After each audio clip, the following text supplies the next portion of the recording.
Hello everyone, welcome on our YouTube channel teaching warrior. मेरा नाम है दीपिका और हम लोग करने वाले हैं ईवीएस के एमसीक्यूज। तो आज का जो चैप्टर है वो है उपभोक्ता संरक्षण। ठीक है, तो शुरुआत करते हैं हमारे पहले क्वेश्चन से। भारत में उपभोक्ता संरक्षण किस वर्ष लागू किया गया? यहाँ पे पूछा है लागू किया गया, तो वो किया गया था 1987 में। ठीक है, और आया कब था? 1986 में। ठीक है, नेक्स्ट। ठगी अथवा अनुचित व्यापारिक व्यवहार होने पर हमें शिकायत करनी चाहिए, तो ये करनी चाहिए उपभोक्ता संरक्षण मंच पर।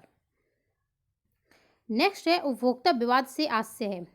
उपभोक्ता ने किसी व्यक्ति के विरुद्ध शिकायत दर्ज कराई हो, वह व्यक्ति शिकायत में दर्ज दोषों से इनकार कर दे या फिर उस पर विवाद करता है इससे। ठीक है, नेक्स्ट। राष्ट्रीय उपभोक्ता संरक्षण आयोग के अध्यक्ष की योग्यता का प्रावधान अधिनियम 2019 की किस धारा में? तो ये है धारा 55 में। जिला उपभोक्ता मंच के गठन का प्रावधान उपभोक्ता संरक्षण अधिनियम 2019 की किस धारा में है? तो ये है 28A में। ठीक है, नेक्स्ट है उपभोक्ता संरक्षण अधिनियम 2019 के तहत जिला मंच के अध्यक्ष या सदस्य का कार्यकाल कितना होगा? तो ये 5 वर्ष या फिर 65 वर्ष की आयु, जो भी इससे पहले हो जाए। ठीक है, अगर कार्यकाल पहले हो जाता है तब हट जाएंगे, या फिर आयु तब भी। ठीक है, नेक्स्ट है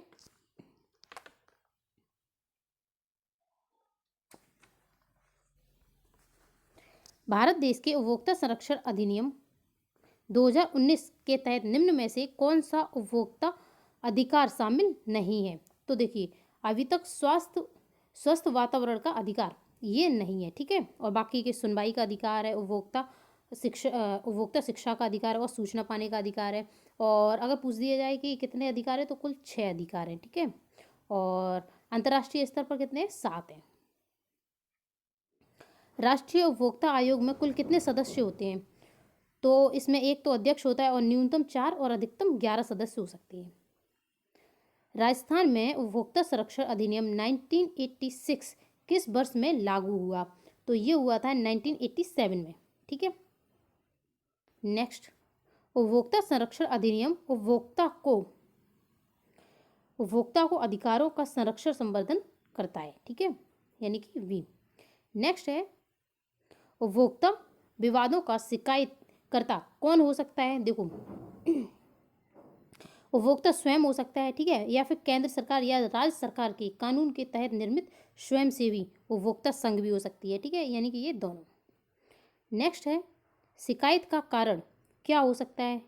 तो देखिए, माल त्रुटिपूर्ण हो, जो भी तुमने खरीदा है, या फिर मूल्य ज़्यादा लिया हो, या फिर किस्म विवरण अनुसार ना हो, तब भी। ठीक है, यानी कि ये सभी।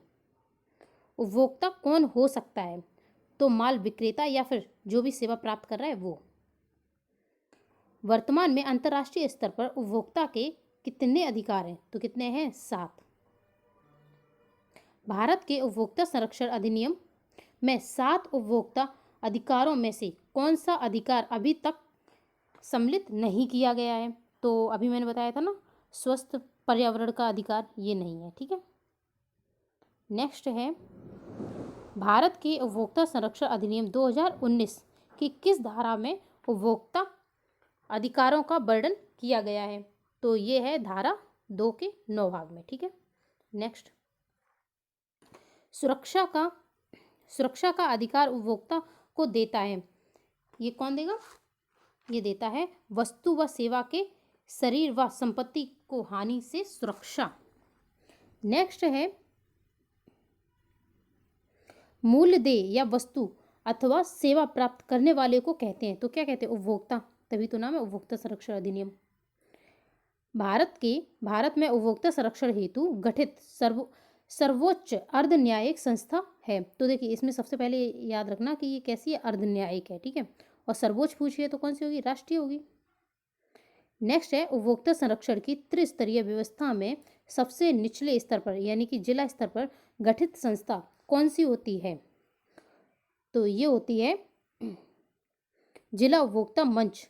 ठीक है, इसे अब क्या बोलते हैं? जिला आयोग। राज्य सरकार उपभोक्ता संरक्षण आयोग का गठन कब किया गया? तो ये किया गया था 26 मई 1988 को। राष्ट्रीय उपभोक्ता दिवस ये कब मनाते हैं? ये मनाते हैं 24 दिसंबर को।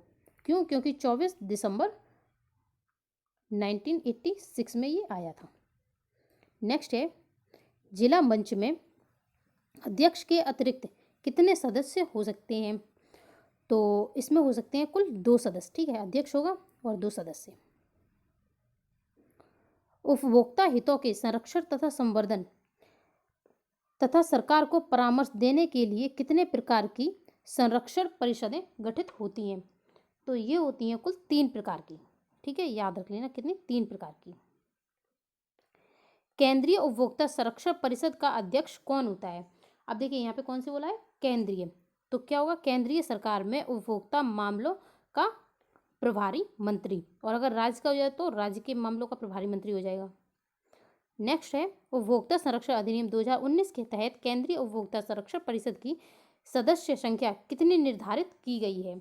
तो ये की गई है 36, ठीक है, 36। उपभोक्ता संरक्षण अधिनियम 1986 के तहत केंद्रीय उपभोक्ता संरक्षण परिषद की अवधि कितने वर्ष की है? तो ये 3 की है, ठीक है। नेक्स्ट है, केंद्रीय उपभोक्ता संरक्षण परिषद द्वारा पारित प्रस्ताव किस प्रकृति के होते हैं? तो ये परामर्शात्मक होते हैं, ठीक है। नेक्स्ट है हमारा, राज्य उपभोक्ता संरक्षण परिषद का गठन कौन करता है? तो ये देखिए राज्य की है ना, तो कौन करेगा? राज्य सरकार करेगी। नेक्स्ट है, राज्य उपभोक्ता संरक्षण परिषद का अध्यक्ष कौन होता है? तो अभी मैंने बताया था क्या होगा, राज्य की है तो राज्य हो जाएगा, केंद्र तो केंद्र, ठीक है, इसका 4th हो जाएगा। नेक्स्ट, जिला उपभोक्ता संरक्षण परिषद का अध्यक्ष कौन होता है? तो जिले का हो जाएगा जिलाधीश। प्रत्येक जिले में कितने जिला मंच स्थापित किए जा सकते हैं? तो ये किए जा सकते हैं 1 या 1 से अधिक। उपभोक्ता संरक्षण अधिनियम 1986 के अधीन जिला मंच के अध्यक्ष की योग्यता क्या होती है? तो ये होती है कि जिला जज हो या रहा हो पहले कभी, ठीक है, अथवा ऐसी योग्यता रखता हो। नेक्स्ट है, जिला मंच के सदस्य की न्यूनतम आयु, तो ये कितनी होती है? 35 यानी कि 35। जिला मंच के निर्माण के विरुद्ध अपील कहाँ की जाती है? तो ये की जाती है राज्य आयोग में, ठीक है। जिला से बड़ा क्या होता है? राज्य, तो राज्य में करेंगे। राज्य की अगर करनी होगी तो केंद्र में करेंगे, ठीक है। जिला मंच के अध्यक्ष व सदस्य की नियुक्ति हेतु गठित चयन समिति का अध्यक्ष कौन होता है? तो ये कौन होंगे? राज्य उच्च न्यायालय के मुख्य न्यायाधीश द्वारा नामांकित उच्च न्यायालय का न्यायाधीश, ठीक है। नेक्स्ट, जिला आयोग में कितनी राशि के प्रतिफल के उपभोक्ता मामलों को दर्ज किया जाता है? तो ये होता है 1 करोड़। जिला पे कितना होगा? 1 करोड़, और 1 करोड़ से लेकर के 10 करोड़ ये होता है राज्य स्तर पे, ठीक है, और 10 करोड़ से जो ऊपर होता है वो होता है केंद्र, ठीक है। नेक्स्ट, जिला आयोग के आदेश के विरुद्ध अपील करते समय आदेश में उल्लेखित राशि का कितना प्रतिशत, कितनी राशि निर्धारित रीति से जमा करवानी आवश्यक है? तो ये होती है 50%, ठीक है।